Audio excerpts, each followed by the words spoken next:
বর্তমান যিনি প্রধানমন্ত্রী তিনি হলেন আপনাদের দেশের জামাই। তার উদ্দেশ্যে আমি কিছু কথা বলতে চাই। তিনিও চান, আমরাও চাই একটা সুন্দর বাংলাদেশ, জবাবদিহিমূলক বাংলাদেশ। এটা তখনই সম্ভব যখন দেশের ন্যায় বিচার প্রতিষ্ঠা হবে। এটা তখনই সম্ভব যখন দুর্নীতি বন্ধ হবে, সন্ত্রাস বন্ধ হবে, চাঁদাবাজ বন্ধ হবে। এই জিনিসগুলি কিন্তু নিত্যদিনের ঘটনা। মাননীয় প্রধানমন্ত্রীকে বলবো, আপনি যখন বিভিন্ন পদে কাকে পদায়ন করেন তার 20 বছর আগের ইতিহাস গেটে দেখবেন, কিভাবে সে দুর্নীতি করেছে, সে কোন কোন দায়িত্ব পালন করেছে, সে দায়িত্ব পালনের সময় জনগণের সাথে কিভাবে বেইমানি করেছে। এই জিনিসগুলো যদি আপনি সুন্দরভাবে পরীক্ষা নিরীক্ষা করে না দেখেন তাহলে আপনি বিএনপির প্রধানমন্ত্রী হবেন, বাংলাদেশের প্রধানমন্ত্রী হতে পারবেন না। আপনাকে বাংলাদেশের প্রধানমন্ত্রী হতে হবে। আপনি বেগম জিয়ার সন্তান, শহীদ রাষ্ট্রপতি জিয়াউর রহমানের সন্তান। জিয়াউর রহমান কি জন্য প্রসিদ্ধ হয়েছিল? I, Major Zia, declare myself as a provisional head of the state.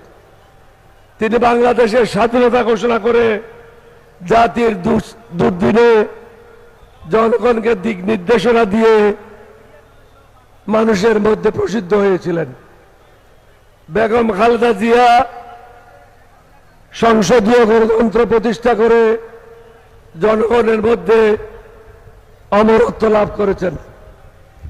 আপনি দালালদের কথা না শুনে, চাটুকারদের কথা না শুনে, নিজের বিবেক দিয়ে যে সংস্কারের কথাগুলি জনগণ বলছে এই সংস্কারগুলি করেন।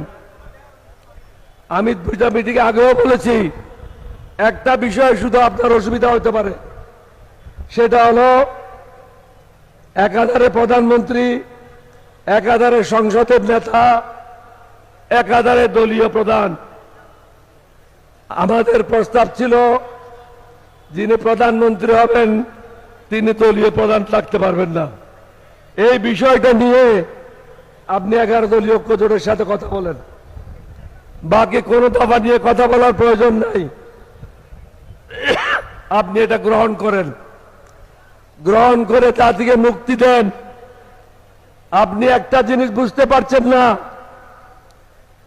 জামাতের রাজনীতি 1975 সালের পর থেকে আমি গভীরভাবে পর্যবেক্ষণ করেছি। আজকে তাদের যে শৃঙ্খলা, তাদের দলের মধ্যে যে যেরকম ঐক্য, সশস্ত্র বাহিনীতে এরকম নাই। আজকে যদি 3 জন নেতা একসাথে হয়ে যায় শফিকুর রহমান সাহেবের নেতৃত্বে, আমাদের ছোট ছেলে নাহিদ এবং শেখুল হাদিস মাহমুদুল হক সাহেব 3 জন যদি একসাথে হয়ে যায় 1 সপ্তাহের মধ্যে আপনার সরকারের পতন হবে, এটা অনিবার্য। এটা ধরে রাখতে পারবেন না, কারণ তারা যে কোনো সময় 20 লক্ষ 30 লক্ষ লোকের সমাবেশ ঢাকাতে ঘটাতে পারবে। টঙ্গীর রাস্তা বন্ধ করে দেবে, সায়দাবাদের রাস্তা বন্ধ করে দেবে, মিরপুরের রাস্তা বন্ধ করে দেবে। আপনি কোন দিকে দেশে থাকবেন? আপনাকে এটা বুঝতে হবে। আপনি অন্যদের দ্বারা প্রভাবিত হবেন না, দেশের মানুষের কথা বলে চিন্তা করেন, দেশের মঙ্গলের কথা চিন্তা করেন। মানুষকেও চিরদিন বেঁচে থাকবে না। মানুষ বেঁচে থাকে তার কর্মের মাধ্যমে, টাকা দিয়ে নয়, পদ দিয়ে নয়। আপনি প্রধানমন্ত্রীর জন্য জনগণের মধ্যে বেঁচে থাকবেন না। আপনাকে বেঁচে থাকতে হলে জনগণের আশা আকাঙ্ক্ষা আপনার কর্মের মধ্যে প্রতিফলিত হতে হবে। সেটা হলো জনগণ যে সংস্কার চায় সেই সংস্কার আপনি করেন। মেহরবানি করেন অন্যের কথায় প্রভাবিত না হয়ে বাংলাদেশের মানুষের কথা চিন্তা করেন। এখন আপনি দুর্নীতি বন্ধ করতে পারেন নাই, চাঁদাবাজি বন্ধ হয় নাই, আইন শৃঙ্খলার চরম অবনতি, দ্রব্যমূল্যের ঊর্ধ্বগতি, এবং আপনার দলের লোকেরা দুর্নীতিবাজ যে সমস্ত ব্যবসায়ীরা আছে তাদের ব্যবসায়িক প্রতিষ্ঠানগুলি পাহারা দিচ্ছে। আপনি খবর নিয়ে দেখেন, বসুন্ধরা দায়িত্বে কে আছে, সুমিট গ্রুপের দায়িত্বে কে আছে, এস আলমের দায়িত্বে কে আছে? আপনার নেতা, আপনার নেতার ছেলেরা, তারাই পাহারা দিচ্ছে, আপনাকে ভুল পথে পরিচালিত করছে। আপনি যেহেতু বাইরে ছিলেন, বাস্তবের সাথে আপনি এখনো পরিচিত হতে পারেন নাই। আমি অনুরোধ করব সিলেটবাসীর পক্ষ থেকে, আপনি জনগণের প্রধানমন্ত্রী হন, বিএনপির প্রধানমন্ত্রী না। জনগণের প্রধানমন্ত্রী হতে হলে জনগণের আশা আকাঙ্ক্ষার প্রতিফলন ঘটাতে হবে। আমরা চাই জনগণের আশা আকাঙ্ক্ষার প্রতিফলন হোক, অন্যথায় আমাদের সম্মুখে অন্য কোনো রাস্তা খোলা থাকবে না। তখন শুধু একটাই হবে, এক দফা এক দাবি, এই সরকার কবে যাবি, এটা ছাড়া আর কোনো কিছু রাখবে না। আমাদেরকে ওই জায়গায় ধাক্কা দিয়ে দেবেন না। মেহেরবানি করে জনগণের আশা আকাঙ্ক্ষার প্রতিফলন ঘটে যত দ্রুত সম্ভব আপনার কাজগুলি কণ্ঠকবিহীন করুন এবং সংস্কারগুলি সুন্দরভাবে সংসদের মাধ্যমে পাশ করে দেন।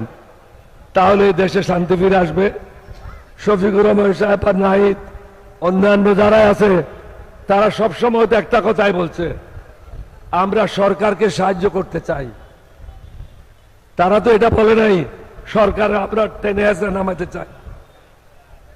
এখন তো মাঝে মাঝে শুনে আপা আসবে, এখন আপা আসবে, আপার সাথে কি দুলাভাই আসবে কিনা? আপা তো আসবে, কিন্তু এমন সমস্যা সৃষ্টি হচ্ছে সাথে দুলাভাইকেও নিয়ে আসতে হবে। তা আপনারা প্রস্তুত থাকেন ফাঁসির রশি নিয়ে। এখানে আসলে এমনি কাজ চলবে না।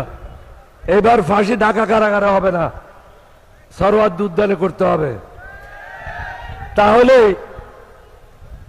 এই যে সুন্নতের কথা বলেন, ইসলামের কথা বলেন, কোরআনের কথা বলেন, কোরআনে কেন বলে হাত কাটে দেন? কারণ হাত কাটা দেখলে মানুষ মনে করবে এ চোর, অপরাধী, বাকি লোকেরা আর চুরি করবে না, অপরাধ করবে না। আমাদেরকেও সরওয়ার্দী উদ্যানে নিয়ে এই বদমাইশদেরকে পিটাইতে হবে, তাহলে দেশ ঠিক পথে যাবে। আপনাদের সবাইকে ধন্যবাদ। বাংলাদেশ জিন্দাবাদ, 11 দলীয় জোট জিন্দাবাদ। আসসালামু আলাইকুম ওয়া রাহমাতুল্লাহি ওয়া বারাকাতুহু।